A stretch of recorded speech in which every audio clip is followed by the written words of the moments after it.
എൻ്റെ മോളുടെ സ്കൂളിൻ്റെ ആനുവൽ ഡേക്ക് വേണ്ടിയിട്ട് ചെയ്തിട്ടുള്ളൊരു വർക്കാണ് കേട്ടോ ഇത്.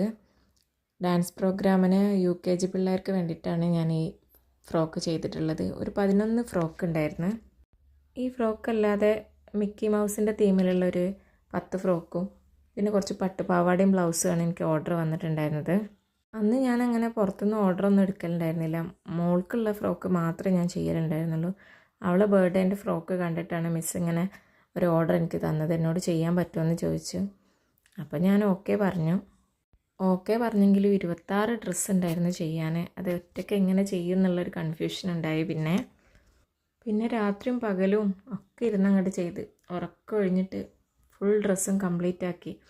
ഡാൻസ് പ്രോഗ്രാമിൻ്റെ അന്ന് രാവിലെയാണ് ഞാൻ എല്ലാം കംപ്ലീറ്റ് ചെയ്യുന്നത്. ഡ്രസ്സ് മാത്രമല്ല അതിൻ്റെ കൂടെയുള്ള ആക്സസറീസും ചെയ്യാനുണ്ടായിരുന്നു. എല്ലാ ഡ്രസ്സിനും ഓരോ ഹെയർ ബാൻഡും പിന്നെ ഒരു ചെറിയ നെക്ക് പീസും ചെയ്യാനുണ്ടായിരുന്നു. പിന്നെ ഇതൊക്കെ സെറ്റ് ചെയ്യാനും പാക്ക് ചെയ്യാനും ഒക്കെ ഞാൻ നല്ലോണം ബുദ്ധിമുട്ടിയിട്ടുണ്ട്. അപ്പോൾ എനിക്ക് തോന്നി വർക്ക് എടുക്കേണ്ടില്ലായിരുന്നു എന്ന്. ഇതാണ് വേറെ മിക്കി മൗസിൻ്റെ തീമിലുള്ളൊരു ഡ്രസ്സ് ചെയ്തിട്ടുള്ളത്. ഇതിൻ്റെ ഒന്നും വീഡിയോ എനിക്ക് എടുക്കാൻ പറ്റിയിട്ടില്ല. പട്ടുപാവാട ഇട്ടിട്ടുള്ള ഫോട്ടോയും ഞാൻ ഇതിൻ്റെ കൂടെ കൊടുക്കുന്നുണ്ട്.